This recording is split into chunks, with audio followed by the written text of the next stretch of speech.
दोस्तों, गायकवाड़ के बल्ले से उड़ा गुजरात। तूफानी बल्लेबाजी कर मचाया तहलका।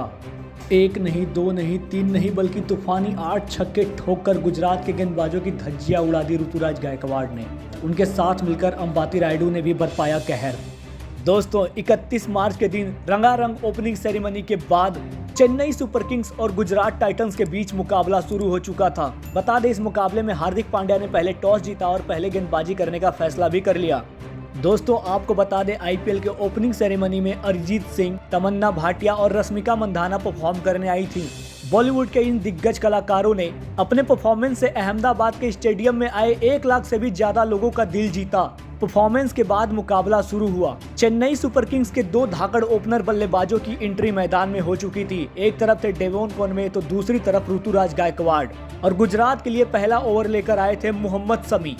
दोस्तों, आपको बता दें, पहले ओवर में मोहम्मद शमी ने शानदार गेंदबाजी की। उनकी 6 गेंदों पर दोनों ही बल्लेबाज केवल 2 रन बना पाए। लेकिन दूसरे ओवर में ऋतुराज गायकवाड़ ने बताया कि उन्हें खतरनाक बल्लेबाज क्यों माना जाता है।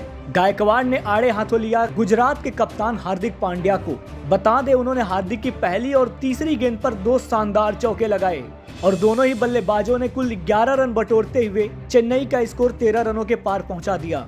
लेकिन दोस्तों, इसके बाद आते हैं मोहम्मद शमी। अपने दूसरे ओवर की दूसरी ही गेंद पर शमी ने न्यूजीलैंड के खतरनाक बल्लेबाज डेवोन कॉनवे का तीनों ही विकेट हवा में उड़ा दिया। आपको बता दें, मोहम्मद शमी ने खतरनाक इन स्विंग गेंद डालते हुए डेवोन कॉनवे को क्लीन बोल्ड कर दिया और पवेलियन का रास्ता दिखाया। जाने से पहले कॉनवे ने 6 गेंदों में केवल 1 रन ही बनाए थे। दोस्तों, अब सीएसके की पारी की रिस्पांसिबिलिटी ऋतुराज गायकवाड़ और मोइन अली के कंधों पर आ गई थी और इन दोनों ही बल्लेबाजों ने ताबड़तोड़ बल्लेबाजी करनी शुरू कर दी। बता दें, विकेट गिरने का गम जरा भी ऋतुराज गायकवाड़ के पास बिल्कुल भी नहीं था। उन्होंने गुजरात के जोशुआ लिटिल को आड़े हाथों लिया और उनकी पहली ही गेंद पर खतरनाक छक्का लगाया। इसके बाद अगली ही गेंद पर शानदार चौका लगाते हुए ऋतुराज गायकवाड़ ने पूरे स्टेडियम को झूमने पर मजबूर कर दिया। और इसी ओवर की 5वीं गेंद पर भी मोइन अली ने शानदार चौका लगाते हुए ओवर का बेहतरीन अंत किया। बता दें, इस ओवर में सीएसके के दोनों ही बल्लेबाजों ने कुल 15 रन बटोरे, अपनी टीम का स्कोर 29 रनों के पार पहुंचा दिया।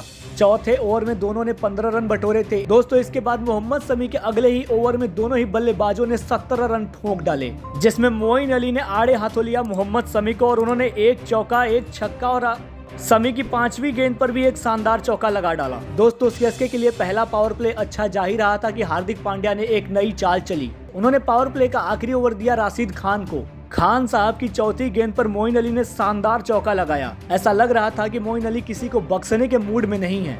लेकिन दोस्तों, दुनिया के नंबर 1 T20 गेंदबाज राशिद खान कहां पीछे रहने वाले थे। उन्होंने मोइन अली को विकेट के पीछे रिद्धिमान साहा के हाथों कैच आउट कराते हुए पवेलियन का रास्ता दिखा दिया। हालांकि जाने से पहले मोइन अली ने शानदार 17 गेंदों में 23 रन बनाए, जहां उन्होंने 4 चौका और 1 छक्का भी लगाया। दोस्तों, पहला पावर प्ले समाप्त होने के बाद चेन्नई सुपर किंग्स का स्कोर 2 विकेट के नुकसान पर 51 रन था। पावर प्ले समाप्त होने के बाद एक बार फिर से गुजरात के कैप्टन हार्दिक पांड्या गेंदबाजी करने के लिए आए और उनके पीछे पड़ते हुए ऋतुराज गायकवाड़ ने तीसरी गेंद पर शानदार छक्का लगाया और अपनी टीम का स्कोर 58 रनों के पार पहुंचा दिया। दोस्तों, आपको बता दें, ऋतुराज गायकवाड़ 214 की शानदार स्ट्राइक रेट के साथ 14 गेंदों में ही ताबड़तोड़ 30 रन बना डाले थे। उन्होंने अपनी पारी में 3 चौके और 2 खतरनाक छक्के भी लगाए। वहीं उनका साथ निभा रहे थे खतरनाक ऑलराउंडर बेन स्टोक्स, जिन्होंने 3 गेंदों में 2 रन बना लिए थे। दोस्तों, बेन स्टोक्स आए और बेन स्टोक्स चलते बने। 6 गेंदों में 7 रन बनाकर स्टोक्स आउट हो गए। लेकिन उसके बाद अंबाती रायडू के साथ मिलकर ऋतुराज गायकवाड़ ने चेन्नई के लिए धुआंधार रन बनाए। केवल 35 गेंदों में ही इस बल्लेबाज ने 71 रन ठोक डाले और अपनी पारी में 3 चौके और 8 बेहद खतरनाक छक्के भी लगाए।